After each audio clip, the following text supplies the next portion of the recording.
Yeah, it's a Sunday afternoon. I'm going after Fasi right now. He should be here somewhere. Oh, yes, there he is. Yeah.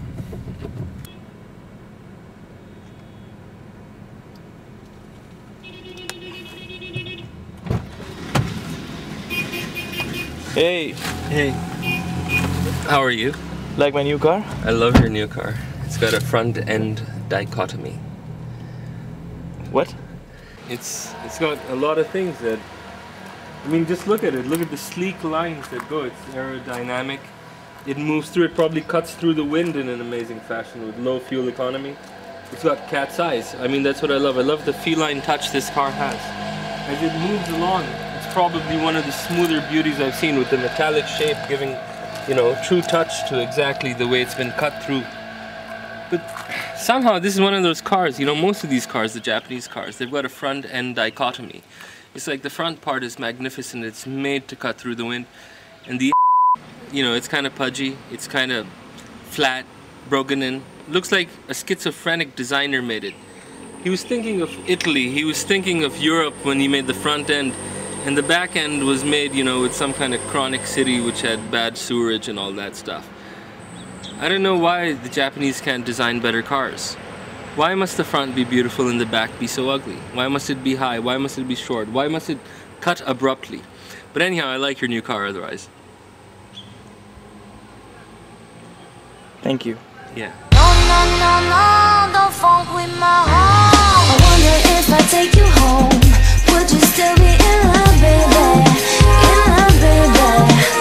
I wonder if I take you home. Bruce Springsteen has had amazing chart success, and even though he's been quite an artist, he's done quite well in the mainstream. But once he said of Van Morrison, in a perfect world, Van Morrison would be number one, would be on everyone's lips. And I guess it's pretty the same in Pakistan, where every musician acknowledges that if it was a perfect world, the Mekaal Hasan band would be number one. Instead, it's got artistic ethos, but not commercial success, of the same level of others who find it much easier to get there. So, Mekaal Hasan, you're a proud man.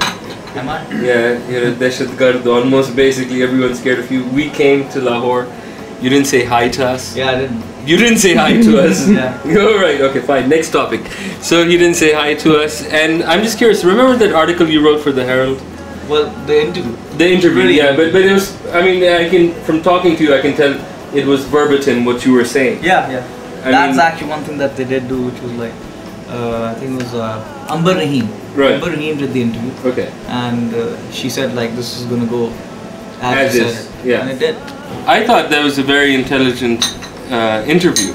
And all everyone ever talked about is what you said Ali about Zafar thing. Ali Zafar thing. Yeah, which was actually taken totally. They took the fact that I seemed to be bitter about him being good looking And successful. and successful, Yes. and that I was like off about that. Yes. But if you actually go read the interview again, Yeah. it says that in order to succeed in Yeah. Pakistan, you need to have a complete package, and Yeah. people like Ali Zafar have capitalized and done well with that because they have everything to offer that the audience wants. They have the looks, they have the song, and they have the videos. Yeah. That's what the complete statement was. Ali Zafar, I hate you, man. Thui. It wasn't, you know, I hate the guy because he's successful. Yeah. In fact, Ali's a friend of mine. I should say this on record. Right. And we often laugh about that. Right. And in fact, he was quoted out of context on something else. Yes. And like we were discussing before, Yeah, he yeah. called me, was like, look at what they did. And I was Yeah. like, well, hey, well, welcome to the club. So, I mean, but are you bitter at all about the way your music has been received? I think bitter is kind of a strong word. I Yeah. just want to play more shows. Right. But मेरी अगर कोई bitterness या frustration है, it's the same frustration that's shared by a lot of other musicians. Mm-hmm. It's not alone. I mean, it's ironic that someone would sort of like put this much time and energy into creating something which almost everybody, every musician, and when we go abroad as well, people really seem to like.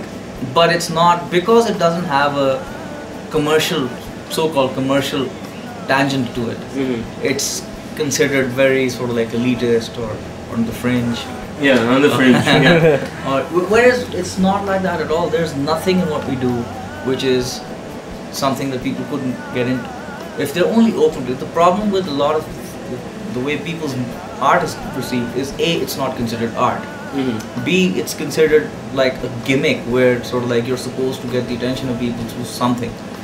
Why is it that that kind of critical success that somehow made Nusrat Fateh Ali Khan, popular in a different genre? Why does that not translate in that, commercial success for you? Because I think we haven't worked with Agora. Right. Or also because I'm not that eager to go sell out to anyone who's going to make me the first offer. It's not like people haven't offered. Right. It's just that I don't talk about those offers. People from India have said like, hey, come write for me. Yes. And I'm like, no, I only write for my band. Right. I do not write songs for other people. I will not sort of like do that. That's not something I'm about. Okay. And even when I sit down and write with my band, then it's something that I'm really proud of each of the band members. As musicians, like these guys are like some of the best musicians I could get in this country. Alright, we've heard about you not wanting to sell out, but a lot of people say you've sold yourself short with Junoon. Okay, And this think is a very about good. this. I'm Think about glad you this. asked me this question. Yes. Now, this is my contention.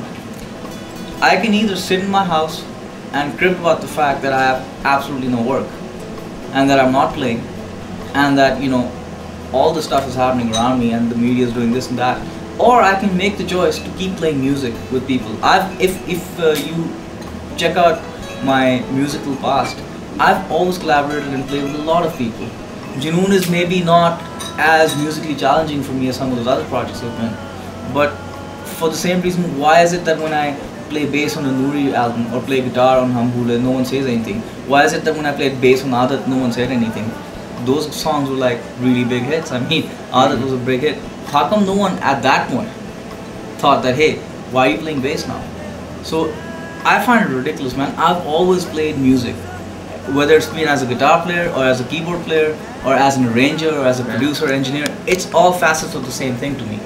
Okay, one of the things I'm curious about is that you're a producer.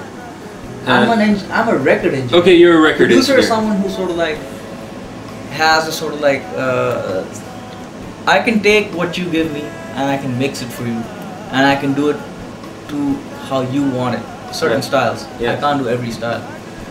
I'm a mix engineer. I'd say more than a record engineer. How much of your work goes into, say, when you do some improv on something, or you actually change the structure of a song? I mean, how many songs are out there that you've done? With other people? Yes, with other people you've basically changed the character of their band's songs. A lot. A lot, right? How do you feel about that when you hear that and suddenly people are talking about, wow, this band is exceptionally created and gifted musically? Well, it's a relationship, you see. Sometimes when you're working with someone like Ali Noor, he knows what he wants. So that's always been a very productive relationship between us. Because A, he's a talented guy, he's a really good songwriter. He's got the best drummer in Pakistan playing for him. So his rhythm section is immediately, it's like really happening.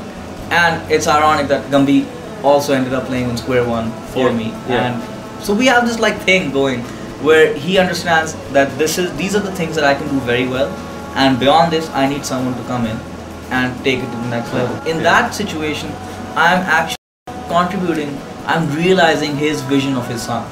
Right. I'm not giving him that sound. Okay. In some other cases, I have to give them a sound. Like I have to, like how you go to a fashion designer and you dress them up. Some people are comfortable in those clothes and some people are not. In most cases, I have to make the sound happen for people. Right. And which is why I don't do too many repeat types of things. Like I will not produce another song like Atif. Right. There's no point for me. It's been done. It was easy to do. B, Salman Albert was involved in it. He did the arrangements. Salman and I worked for like 4 or 5 years now. And even he doesn't want to do another other type song. So when the guy who actually sat there and arranged the material and made it sound the way it does is not interested in making another thing like that, then why would I as a mix engineer be interested in doing that, right? Yeah.